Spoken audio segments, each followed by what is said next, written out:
Welcome back to my channel, Jesus is the Christ, the Son of the Living God. Ngayong Martes ay gusto kong i-share sa inyo ang magandang balita sa araw na ito at para ma-bless tayong lahat. So, ako po ay nakikiusap na pag napanood nyo ito, paki-share na lang and pa-subscribe at pa-likes na rin. And at the same time, paki-pindot na rin ang bell button para lagi kayong ma-update sa aking mga i-uploads sa mga susunod na araw na mga magandang balita ng Panginoon. Dahil ako po ay nagpo-focus sa ngayon sa mga magandang balita, magandang salita ng Panginoon. Dahil mula nung ako ay gumaling mula sa lung cancer stage 4, naipangako ko sa Panginoon na for the rest of my life, siguro maglilingkod ako sa Kanya at isi-share ko ang magandang balita na natututunan ko araw-araw mula sa Panginoon. So, ang title po ng ating magandang balita ngayon ay hanapin ang mga pangunahing kaalaman ng mga natitira. At nagmula sa Isaiah chapter 6 verse 1 to 13. Ito po yung buod lang ng ating mensahe ngayon. At bagaman ang ikasampung bahagi ay matira sa lupain, muli itong mawawasak. Ngunit kung paanong ang insena at insena ay nag-iiwan ng mga tuod kapag sila ay pinutol, gayon ang banal na binhi ay magiging tuod sa lupain. Ang himpo ngayon ay, Jesus ko, gaya ng gusto mo. Amen. At ito po ang summary ng magandang balita ngayon ay noong ipinangaral ang ebanghelyo sa mga bansang Muslim o China, maraming taong dumaranas ng kahirapan ang natugunan. Sila ay tinawag na nagkakalat ng mga disipulo. Hindi ka isang taong kailangang gumawa ng isang bagay na espesyal. Gayunpaman, ikaw ang isa na nananatili na maghahatid ng ebanghelyo. Anong uri ng mga manggagawa ang dapat palakihin upang magamit ng maayos? Tatlong salik ang dapat makita. Number 1, ang kakanyahan. Ang kakanyahan ng mga nananatili ay umiiral.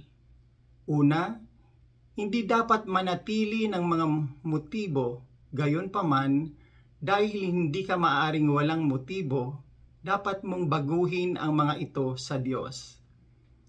Pangalawa, dapat mong baguhin ang mga paraan ng pagtingin mo sa larangan.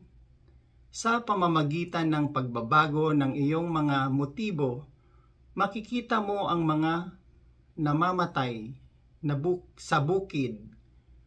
Pangatlo, kailangan mong baguhin ang iyong pamantayan tungkol sa mga sagot. Ang iyong pamantayan para sa mga sagot ay ang kaharian ng Diyos. Dapat kang makahanap ng mga alagad na maaaring magsasagawa ng mga ito. Number 2. Ang mga pangunahing kaalaman, sila ang mga batayan ng mga nananatili. Mayroong ilang mga punto na ipinakita ng Diyos kay Isaias. Una, ipinakita niya sa kanya ang pagpapala at kapangyarihang trono. Pangalawa, ipinakita niya sa kanya ang mga anghel at mga seraping. Kailangan mo lang malaman na may kakayahan silang magtrabaho anumang oras kung nasaan ang Diyos. Pangatlo, ang iyong pangunahing ministeryo ay upang matuklasan at itaas ang tutot. Sa madaling salita, ito ay pagpapalaki ng mga remnants. Ang pangatlo ay ang paglalakbay. Ang paglalakbay ng mga nananatili umiiral dahil ang ebanghelyo ay nawala, na ang mga nagpapanumbalik nito ay tinawag na mga nananatili, para sa mga taong ibabalik ng Diyos ang kanyang kapangyarihan. Sila ay tinatawag na mga nananatili. Ang mga magpapanumbalik ng kultura ay tinatawag na mga nananatili who remains. Sa wakas, ang mga magpapanumbalik ng mga inapo ay tinatawag na mga mag-iiwan. Ang apat na ito ay ang mga paglalakbay na dapat mong ipagpatuloy.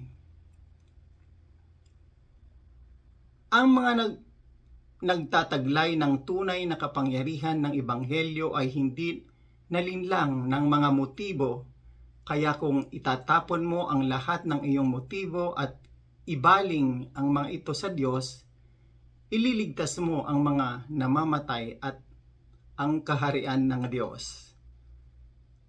Ang talata sa memorya ng Ebanghelyo, John chapter 16 verse 24, pagbasa ng Biblia, Philippians chapter 1 verse 12 to 30. At ito po ang ating covenantal prayer. Ay, mahal na Diyos, salamat sa pagpapala ng mga nakakalat na disipulo upang ihanda ang iyong nais. Tulungan silang mahanap ang mga bagay na pag-aari mo upang ganap na baguhin ang mundo. Dumating nawa ang iyong kaharian sa mga simbahan na sumasailalim o naghahanda para sa pagtatayo. Naway mabuklod ang lahat ng mga teorya at ideya na hindi ebanghelyo. Sa pangalan ni Hesukristo, dalangin ko. Amen. So ang ano po natin, ang magandang balita po natin ngayon ay ang kung sino ang mananatili sa salita ng Diyos ay mabiblessed. Like katulad ng nangyari sa akin, kumapit lang ako sa salita ng Diyos at pinanghawakan ko yung lahat ng pangako ng Panginoon at hindi ako nagdalawang isip na lagi ko lang na sundin, kumbaga parang I want to live only with the desire of God, not by my own desire. Kasi dapat nating isipin na kapag tayo ay dumadaan sa mga pagsubok or wag tayong bibitaw sa Panginoon dahil Diyos lang ang makakasolve ng lahat ng problema natin. Hindi yan kayang solbin ng mga ibang tao, kundi ang tanging solusyon is only Christ is the answers to all our problems and illnesses.